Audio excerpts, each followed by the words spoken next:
নমস্কার বন্ধুরা, আমার চ্যানেল তনুশ্রীজ অ্যাক্টিভিটিসে আপনাদের সবাইকে স্বাগত। যারা পুরনো বন্ধু এতদিন ধরে আমার সঙ্গ দিয়ে আসছেন তাদের অনেক ধন্যবাদ জানিয়ে আজকে শুরু করছি আজকের রেসিপি। এরকম গরম গরম ভাতে এরকম মাংসের ঝোল পেলে বাঙালির বোধহয় আর কিছু চাই না। তাই দেখা যাক কিভাবে আমি বানালাম আজকে। প্রথমে কড়াই গরম করে নিয়ে একটু সর্ষের তেল নিলাম পরিমাণ মতো। কয়েকটা আলু ভাজবো প্রথমে। অবশ্যই রান্নাটা সর্ষের তেলে হবে, কারণ আমিষ রান্না সর্ষের তেল ছাড়া ভালো লাগে না, আমাদের ভালো লাগে না। তেলের মধ্যে একটু হলুদ ছড়িয়ে দিলাম যাতে আলুতে সমানভাবে হলুদগুলো মিশে যায়। এবার কয়েকটা গোটা আলু ছাড়িয়ে রেখেছিলাম আমি, সেগুলোকে একটু ভেজে নেব হালকা করে লাল রং ধরা পর্যন্ত। সামান্য একটু নুন দিলাম।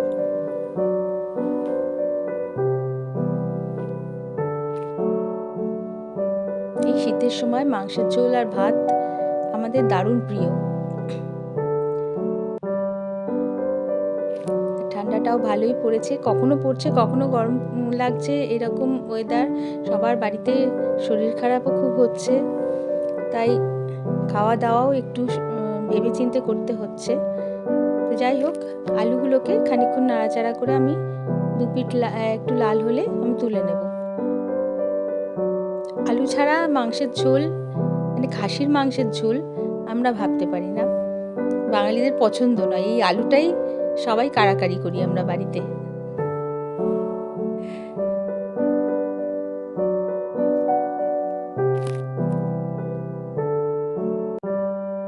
এই মাংসটা অনেকভাবেই আমি রান্না করেছি, তবে এই পদ্ধতিতে রান্নাটা সব থেকে সাকসেসফুল হয়, সব থেকে টেস্টফুল হয়, তাই আমি এইটা দেখাচ্ছি।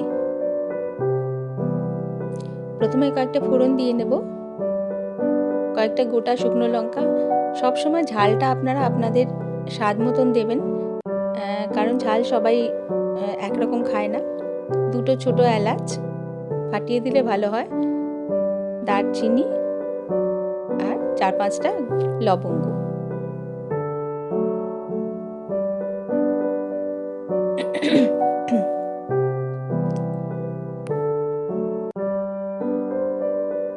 ফোড়নের সময়তে সামান্য একটু চিনি দিয়ে দিলে কালারটা খুব সুন্দর আসে, তাই আমি একটু চিনি দিলাম, খুব একটা বেশি দিলাম না।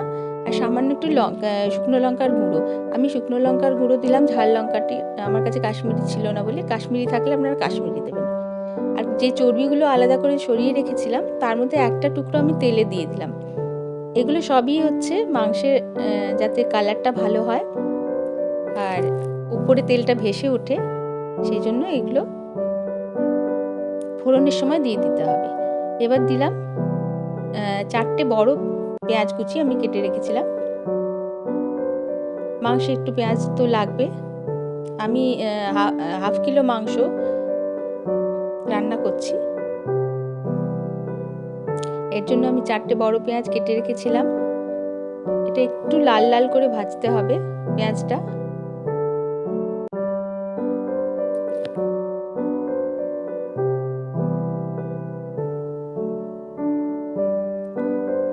এই রান্না করতে একটু ধৈর্যের প্রয়োজন, একটু সময় নিয়ে রান্নাটা করলে ভালো হয়, কারণ এটার কষানোটা সব থেকে ইম্পর্টেন্ট পার্ট এই রান্নার। কষানো যত ভালো হবে মাংসের স্বাদ তত ভালো হবে। এবার আমি একটু আদা, রসুন, কাঁচা লঙ্কা বেশ কয়েকটা 4-5টা আমি দিয়েছিলাম। আর রসুনও যতটা দিতে পারবেন ভালোই হয়, একটা পুরো গোটা পটলি দিতে পারলে ভালোই হয়। তার সঙ্গে আমি একটা ছোট্ট পেঁয়াজ আর হাফ চামচ গোটা ধনে আমি পেস্ট করে নিয়েছিলাম, কারণ ধনের গুঁড়োটা আমার বাড়িতে ফুরিয়ে গেছে, তাই আমি গোটা ধনে এর সঙ্গে পিষে নিয়েছি। এবার এটাকেও একটু ভাজা ভাজা করব, কারণ কাঁচা গন্ধটা যাতে না থাকে। প্রত্যেকটা মশলা আলাদা করে সুন্দর করে রান্না করলে, সুন্দর করে কষালে রান্নার স্বাদ ভালো হতে বাধ্য। তাই মশলা কষানোর উপর সব থেকে বেশি জোর দিতে হবে। আর মাটন কষাতে বেশ খানিকটা সময় লাগে, সেজন্য অধৈর্য হলে হবে না, আর সময় কম থাকলে সেই মাংস খেতে ভালো হবে না। সেই জন্য বেশ খানিকটা সময় নিয়ে আপনাকে মাংসটা রান্না করতে হবে।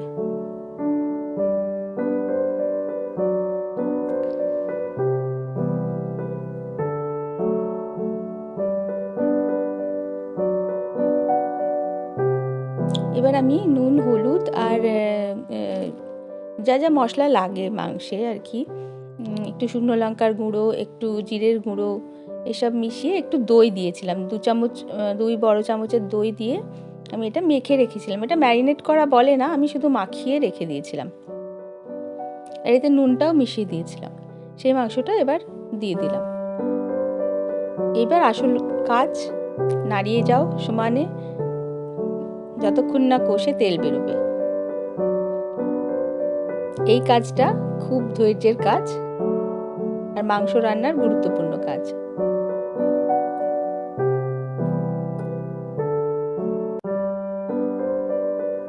শর্টকাটে কোনো ভালো কাজ হয় না, সেজন্য একটু সময় দিতেই হবে ভালো রেজাল্টের জন্য। প্রথমে আমি হাই ফ্লেমে খানিকক্ষণ, এই জলটা যতক্ষণ না শুকিয়ে আসবে খানিকটা, ততক্ষণ হাই ফ্লেমে রান্না করব।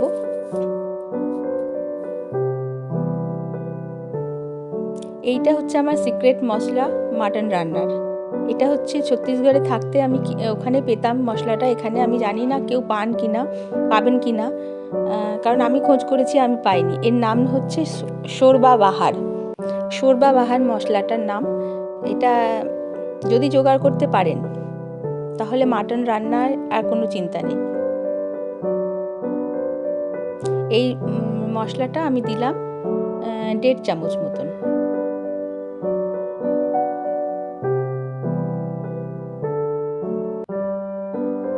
ভীষণ সুস্বাদু হয় খেতে।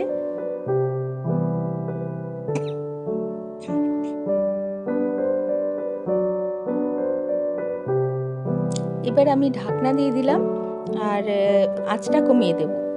আঁচ কমিয়ে মাঝে মাঝেই তুলে দেখব কতটা কষানো হয়েছে।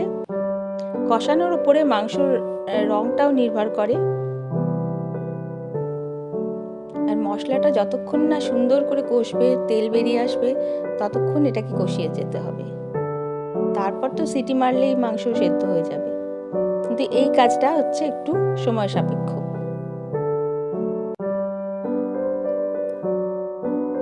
বারবার এটাকে ঢেকে মাংসটাকে কষাতে হবে।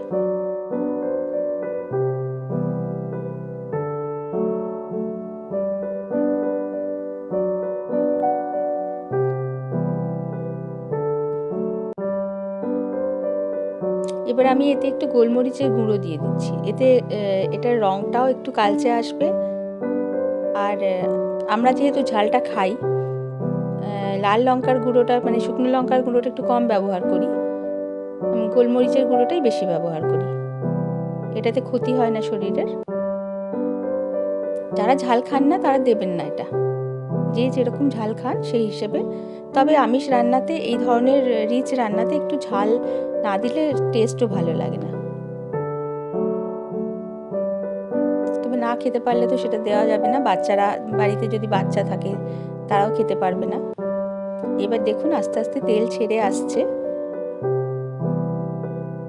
সাইড থেকে তেলটা দেখা যাচ্ছে। কালারটা আরও সুন্দর হতো যদি আমি কাশ্মীরি লঙ্কার গুঁড়ো দিতাম, আমার কাছে ছিল না, তাই আমি এমনি শুকনো লঙ্কার গুঁড়ো সামান্য দিয়েছিলাম তেলে। খুব ভালো করে কষাতে থাকুন। তলাটা এই সময় তলাটা লেগে যাওয়ার সম্ভাবনা থাকে, তাই এই সময়টা একটু খেয়াল রাখতে হবে। যখন জলটা শুকিয়ে এসছে,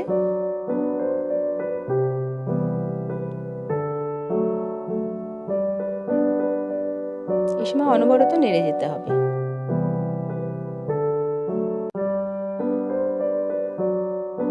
আমি আবার আঁচ কমিয়ে রেখেই আর একবার ফাইনাল স্টেপ কষানোর। এবার দেখুন একদম তেলগুলো ওপর থেকে দেখা যাচ্ছে, তার মানে মশলাটা পুরোপুরি কষে গেছে। খুব সুন্দর করে মশলা কষেছে। এই স্টেজটা যতক্ষণ না আসবে ততক্ষণ মশলাটাকে কষে যেতে হবে, মাংসটাকে কষে যেতে হবে। এবার আমি ভাজা আলুগুলো এর মধ্যে দিয়ে একটু নাড়াচাড়া করব। এখনো মাংস সেদ্ধ হয়নি, আলুগুলো সেদ্ধ হয়নি, কারণ শুধু আলুগুলো ওপর থেকে একটু ভাজা হয়েছে, ভেতরটা সেদ্ধ হয়নি। আমাকে কুকারে দিতেই হবে।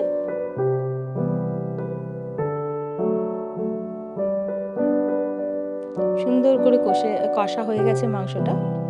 এবার আমি একটু গরম জল দেব। এসব রান্নায় কখনো ঠান্ডা জল ব্যবহার করবেন না, কারণ যতটুকুনি মাংসটা সেদ্ধ হয়েছে ঠান্ডা জল দিলে সেটা আবার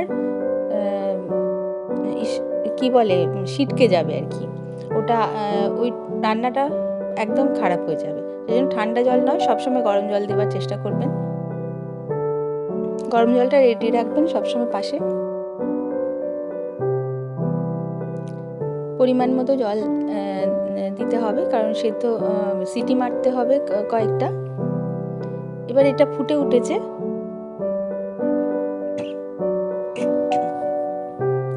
ফুটে ওঠার পর আমি যে চর্বিগুলো আলাদা করে রেখে দিয়েছিলাম এগুলো এবার দেব, কারণ এগুলো যদি আগে আমি দিয়ে দিতাম তাহলে এটা গলে সমস্ত মিশে যেত। আর যারা চর্বি ভালোবাসেন খেতে গরম গরম, তারা আমার মতন আর কি, তাহলে আর ওই চর্বিগুলো খাওয়ার মতন অবস্থায় থাকতো না, পেতাম না আলাদা করে। এই সময় দিলে এই চর্বিগুলো পাওয়া যাবে পরে খাওয়ার সময়।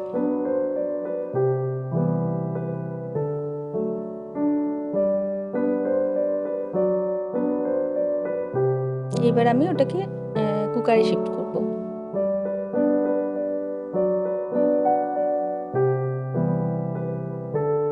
খুব সাবধানে,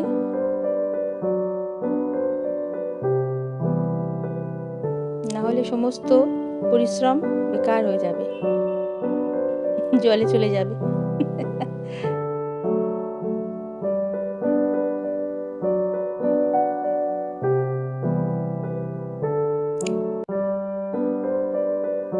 কড়াইটা ধুয়ে আমি আরেকটু জল দিয়ে দিলাম।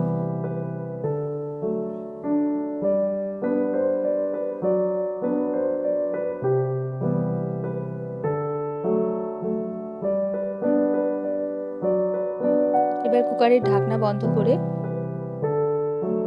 আমি ফুল ফ্লেমে 2টো সিটি দেব।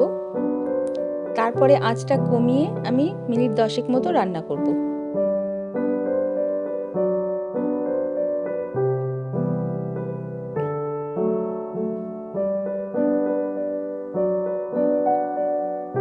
যারা নতুন বন্ধুরা দেখছেন আমার চ্যানেল, প্লিজ আমার চ্যানেলটাকে একটু সাবস্ক্রাইব করে দেবেন। পুরনো বন্ধুরা তো আছেনই সঙ্গে। ভালো লাগলে লাইক শেয়ার করবেন। আর কিছু মন্তব্য থাকলে আমাকে নিশ্চয়ই জানাবেন কমেন্টে, তাহলে আমি বুঝতে পারবো আমার ভুলভ্রান্তিটা কোথায় হচ্ছে। যাই হোক, 2টো সিটি মেরেছে, আঁচটাকে পুরো করে আমি 2টো সিটি মারলাম। তারপরে মিনিট 10 আমি আঁচটা কমিয়ে রান্না করেছি। এবার আমি গ্যাসটা বের করে নিয়ে সিটিটাকে তুলে গ্যাসটা ওর ভেতরে ভেপারটাকে বের করে নিয়ে আমি আগে দেখছি যে মাংসটা সেদ্ধ হয়েছে কিনা। মাংস সেদ্ধ তো হয়ে গেছে, কিন্তু জলটা একটু বেশি থেকে গেছে, মানে এতটা জল থাকলে ভালো লাগে না। এবার আমি এটাকে একটু এভাবে মানে ঢাকনা ছাড়া আমি এটাকে ফোটাবো।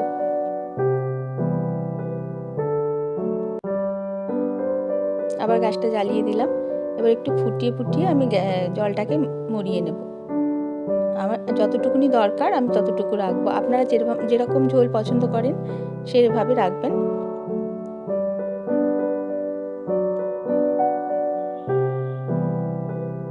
খানিকক্ষণ ফোটালে এটা এমনিতেই একটু ঝোল ঝোল রাখতে হবে, কারণ শীতকাল আর চর্বিওয়ালা মাংস তো এটা এমনিই গাঢ় হয়ে যাবে পরে।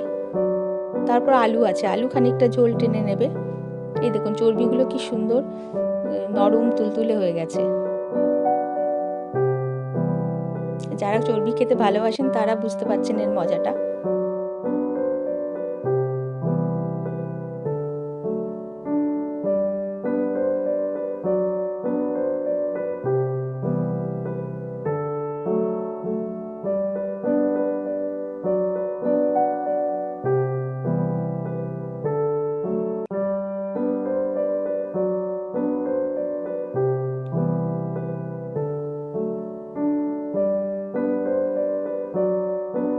এবার একটুখানি ঘি দিলাম, বাড়িতে তৈরি গরুর দুধের ঘি, গাওয়া ঘি।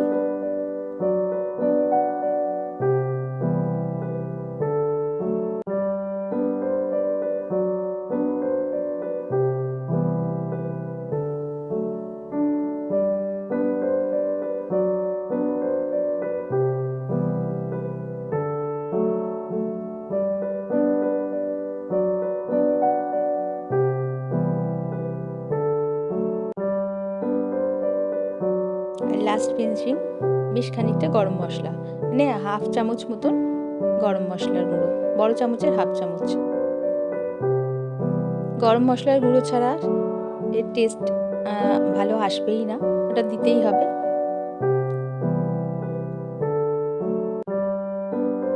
এবার আমার ঝোল যতটা রাখার ততটা হয়ে গেছে। এবার আমি পুরো কুকারের ঢাকনাটা বন্ধ করব, কিন্তু গ্যাসটা বন্ধ করে দেবো। এর ভেতরে যে ভেপারটা থাকবে সেইটাতে এটা আরও সুন্দরভাবে সেদ্ধ হয়ে যাবে আর তেল তেলে হয়ে যাবে ওপরটা। এবার দেখুন রঙটা অসাধারণ রং হয়েছে, দেখেই লোভ লাগছে। তো ব্যাস তৈরি সুস্বাদু নরম মাংস, আলু দিয়ে, বাঙালির ফেভারিট আলু। এই মাংসের সাথে দুপুরবেলা গরম ভাত, ব্যাস পরিবেশন করুন গরম গরম ভাতের সাথে। আমার ভিডিওটা দেখার জন্য অনেক ধন্যবাদ। সঙ্গে থাকবেন, সবাই ভালো থাকবেন, সুস্থ থাকবেন। সবাইকে নমস্কার জানিয়ে আমি আমার ভিডিওটা শেষ করলাম।